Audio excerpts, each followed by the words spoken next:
Hey everyone, Isaac from Country Life Natural Foods here, and today we are making leftover burgers. Now, leftover burgers are a special treat to me. Growing up, my mom would do what she can as a mom to make us eat healthy, and so she would take the leftovers that we didn't finish, throw it all in a bowl, and turn it into some sort of magical meal for us the next day. It was always delicious. And so the leftover burgers are just like that. You're gonna be able to, after watching this video, be able to take not just pinto beans, but any type of bean possible and turn it into your own burger patties as well. It only has a few ingredients, and once you get the principles down, you'll be able to switch it out, swap it out, and add your own. We're using a leftover bean stew. We have some leftover quinoa, some leftover white jasmine rice. We're gonna be adding in some dry oats, also chopped onions, granulated garlic, some salt, and the real binding agent will be our chia seeds. We're gonna soak the chia seeds with water. You're gonna see a gelatin substance come together, and that's what's actually gonna be the binder that holds us all together. So I hope you're ready, because let's get cooking.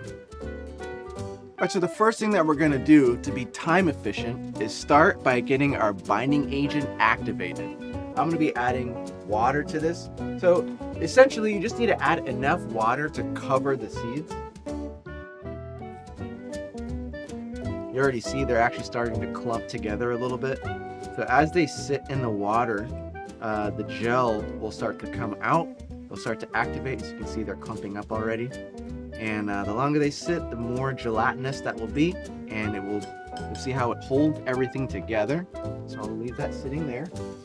Next, I'll start working with our beans. Now this is where the magic and protein and extra flavor comes from.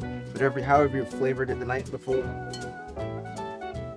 I'm gonna try and get all that bean goodness out from the inside of the bean to the outside. The bean itself, actually that fiber, if you would, that's inside the bean also helps to bind together. That's one of the reasons why you really want to mash the beans as best as you can so there's not too many whole beans. The whole beans kind of add more airspace and allows the burgers to kind of break apart a little easier.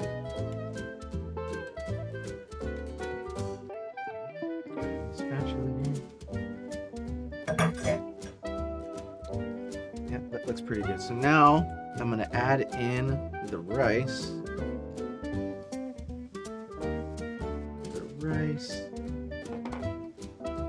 And the quinoa. The oats. Got a half cup of oats here. Then I'll also add in the garlic salt, the onion flakes, the regular salt. And I'm going to start mixing. As I'm mixing, I'm gonna look over at the binder now. It's been about 5 minutes. Oh yeah, it's turned fully solid. So I have to add a little more water to this. A little more. It's like I maybe went over the 5 minutes. It wasn't this gelatinous last time. Mix that in there. Yeah. So as I'm mixing this, as you saw, the chia seeds stuck together a little faster than I was expecting. So what I'm looking for is an even distribution of the chia seeds throughout the mixture. Again, that's going to be the main binding agent that holds the burger patties together. And so I want to make sure that it's not clumped up in one spot or another spot. So I'm just trying to evenly get the seeds throughout the burger paste, and it's about ready. So to test it, like I said, I like to grab some by my hands, form out a burger patty,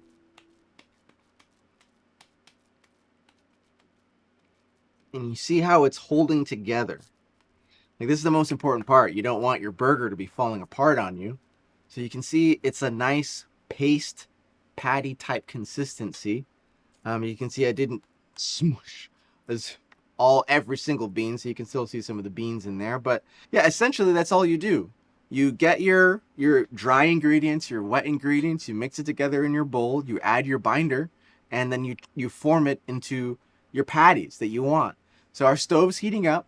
As our stoves heat up, I'll form out a few more patties, and yeah, get that ready to start sautéing. For the burgers, you already know all this food is already cooked. So cooking the food isn't necessarily to cook the food. There's already cooked food. But you don't want to make the burgers too thick, because you can have a type of doughy, uncooked paste in the middle that's an unpleasant experience. So essentially you want to make them about 2 inches thick at most. Just as you would a regular beef burger patty, I would make this the same exact size for this type of veggie burger as well. You see, it can almost even stick. Almost even stick. So, some fun facts about these leftover burgers specifically. So these leftover burgers have beans in them. They also have quinoa in them, and they have chia seeds in them. Now, if you know anything about chia seeds, beans, or quinoa, you'll know that those 3 ingredients contain a lot of protein. So even though this is a veggie burger, don't think that this is something that doesn't have protein, that it's not going to give your muscles enough energy or strength. This is a super protein-packed burger, even though it doesn't contain any meat. You're going to find more protein in these burgers than you would in a regular beef burger, because we're stacking in multiple grains, multiple seeds, and multiple forms of protein that are easily bioavailable for your body. So I'm going to clean my hands up, and then we'll start cooking.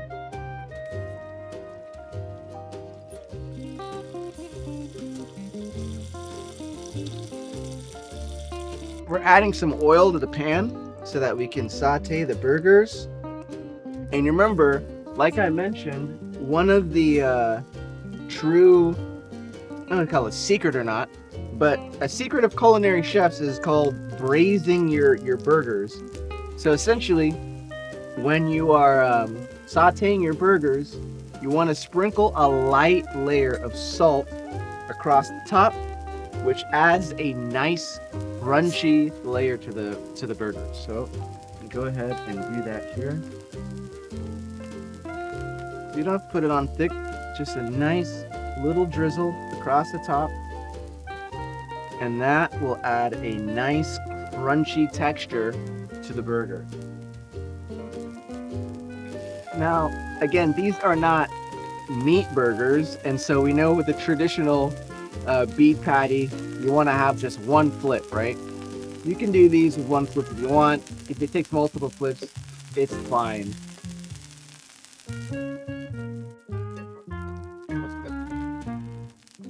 See, as I'm cooking these, I like to rotate them.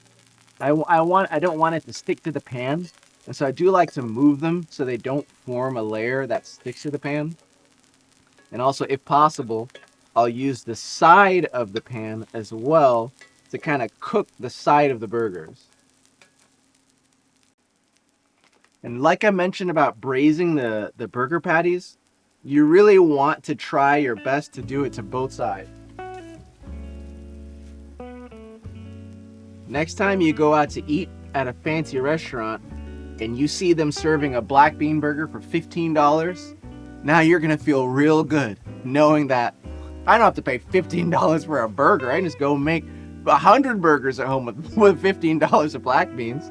So you're gonna save so much money if you start making burgers this way.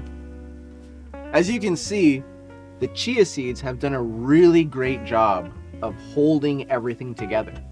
You can see that it's just like a regular burger. It's staying together. Now, obviously this is not meat, right? So when you do bite into the burger, it will have a softer giveaway.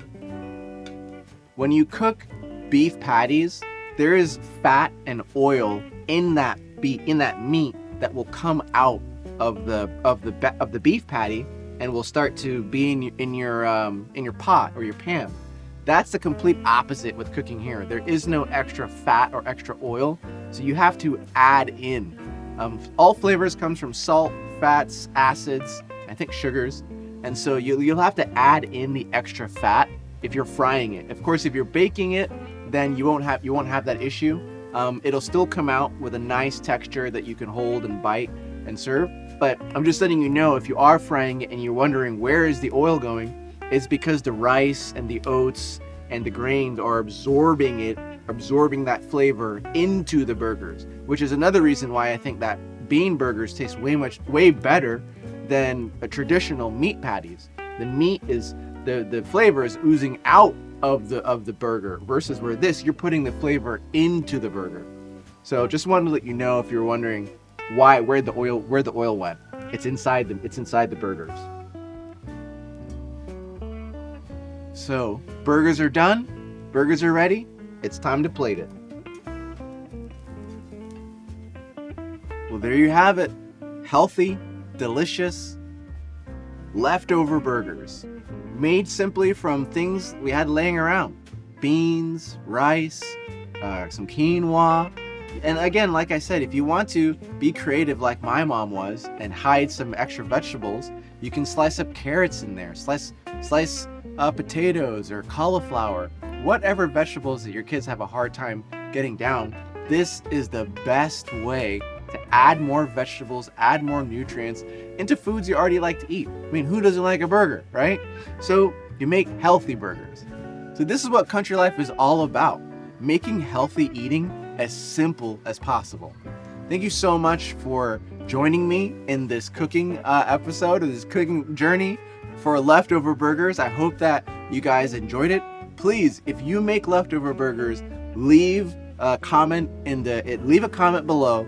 Let us know how they turned out for you. Take pictures, send it to our Facebook, send it to our email. We love getting feedback from you guys. So thank you so much for watching, for participating, and stay tuned for more healthy recipes.